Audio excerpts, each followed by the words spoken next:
Во-первых, я вижу, что тут нет никакой координации работы между исполнительной властью и законодательной. Если они перекладывают друг на друга элементарную, с моей точки, ну не совсем элементарную, но не самую сложную проблему региона. Тем более, что в Молдове уже есть решение этой проблемы. Тоже были недовольны, были протесты, но в общем, значит, нашли решение. Там люди не хотели нанимать бухгалтеров и так далее. Ну вот сказали, без бухгалтерского учета платишь один налог, это каждый может, значит, подсчитать, сколько это.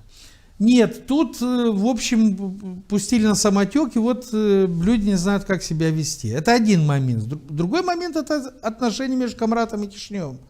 Если бы существовало это взаимодействие, диалог, я думаю, чтобы давно, значит, и людей здесь проинформировали, сказали, что вот есть общее решение для всей страны, по-моему, оно хорошее.